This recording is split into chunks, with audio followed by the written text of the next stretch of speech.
दूर खड़े श्री नाभाजी सुन रहे थे, जिन्होंने भक्तमाल की रचना की। और ये देखते ही उन्होंने चरणों में प्रणाम करके कहा, आप ऐसे ही गोस्वामी तुलसीदास नहीं है, आपको ऐसे ही राम जी मिल नहीं गए, ऐसे ही हनुमान जी 24 घंटे आपके साथ नहीं रहते हैं, ऐसे ही काशी विश्वनाथ आपकी रक्षा में तत्पर नहीं रहते हैं। आपका भाव संतों के चरण रज के प्रति, आपका भाव वैष्णवों के प्रति जो है ना गोस्वामी जी, इसी के कारण राम जी आपके हो गए।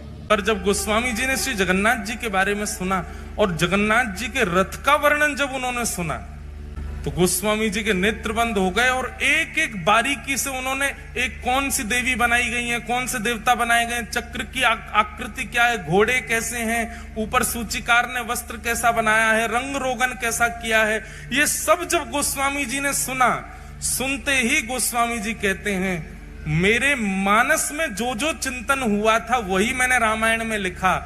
जब गोस्वामी तुलसीदास जी ने रथ का वर्णन सुना तो वे सुन के कहने लगे, तुमने निश्चित ही मेरे मन की बात जान ली, मेरे मन में जो विजय रथ है राम जी का वो देख लिया। बोले नहीं, ये तो स्कंद पुराण में वर्णन है, महाप्रभु जी का रथ है।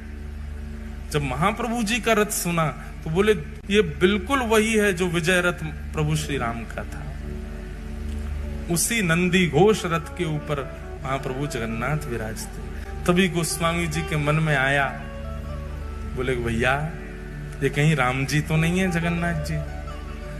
तब आपने जगन्नाथ जी की और जांच पड़ताल करवाई तो पता चला वो तो मक्खन का भोग लगाते हैं, सुबह सुबह दही ओदन पाते हैं, चावल पाते हैं, भात पाते हैं, बलराम जी के संग में बैठे हैं। तो बोले अरे ये तो कृष्ण भी हैं।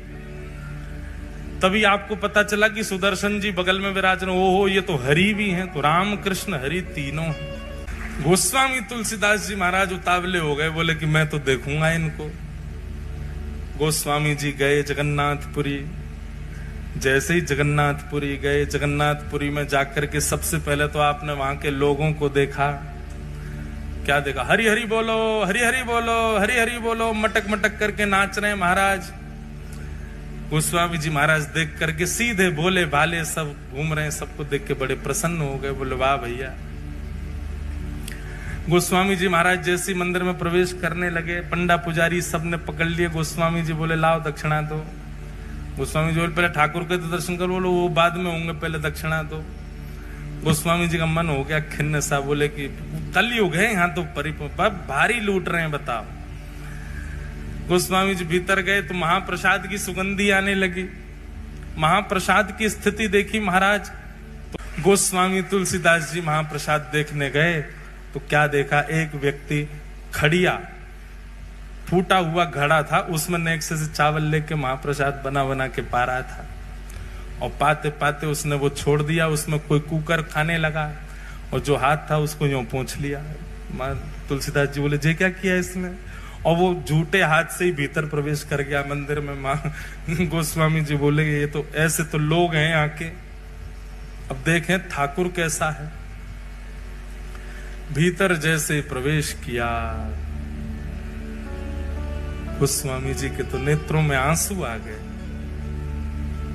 इनकी तो भुजा ही नहीं है, इनके तो नेत्र ही नहीं है, इनके तो कान ही नहीं है, नाक नहीं है, पैर नहीं है, कुछ भी नहीं है, अंग ही नहीं है इनका। तो मेरे प्रभु श्री राम बताया इनको, मेरे प्रभु श्री कृष्ण बता करके भेज दिया मुझे इनके पास। ये कैसे ठाकुर है? इतनी घबराहट होने लगी गोस्वामी जी को, तो तुरंत भागे वहां से। जैसे ही मंदिर से निकलने लगे तो एक वयोवृद्ध पुजारी बेंत लेकर के भीतर जा रहा था। गोस्वामी जी ने कहा तुम पुजारी हो क्या यहाँ के? बोले हाँ। बेंत लेके क्यों जा रहे हो गर्भगृह में? बोले लाला है, मानता नहीं, कभी कभी भय दिखाना पड़ता है इसको, इसलिए बेंत लेके जा रहे हो। गोस्वामी जी का तो और मन खिन्न हो गया। दौड़ करके गए, बोले कि अब भी जाऊंगा यहां से, अब रुकना ही नहीं है मुझे यहां पर। इतना मन उदास हुआ महाराज। इतने में ही समुद्र के तट पर जाकर के गोस्वामी जी तो रो रहे थे, अपने ठाकुर जी का चिंतन कर रहे थे बार बार। कैसा स्वरूप है। नव कंज लोचन कंज मुख कर कंज पद कंजारुणो श्री रामचंद्र कृपालु भज मन हरण भव भयदार। अरे नाथ, मेरे चित्त में दोबारा प्रकट हो जाइए। नव कंज लोचन, कंज कहते हैं कमल, कमल जैसे नेत्र हैं। नव कंज लोचन कंज मुख, कमल जैसा मुख है। पद कंज, पैर भी कमल जैसे। पद कंजारुण, पूरा श्रीअंग कंज कमल जैसा। इतने में ही नेत्र खोल करके देखा तो सामने वही जगन्नाथ जी प्रकट हो गए, बिना हाथ पांव बारे। गोस्वामी जी कहने लगे, नाथ ये कैसा रूप है? बोले खुद वर्णन करते हो और हमसे पूछ रहे हो? बोले मैंने कहां वर्णन किया? बोले मानस जी में किसने लिखा है? बिन पग चलहि सुनहि बिन काना। फिर क्या आगे? बिन निज कर्म करहु विधि नाना। बिना हाथ के सारे काम करता है, बिना कान के सुनता है, बिना नेत्रों के देखता है, बिना पैरों के चलता है। जाओ जाकर के मानस जी में चौपाई मिटा दो। क्यों लिखा आपने ऐसा? गोस्वामी जी के तो नेत्र सजल हो। हो नाथ नाथ नाथ, क्षमा करो भगवान, मैं आपके भाव को पहचान नहीं पाया। आप मेरे लिए ऐसे बन के आए?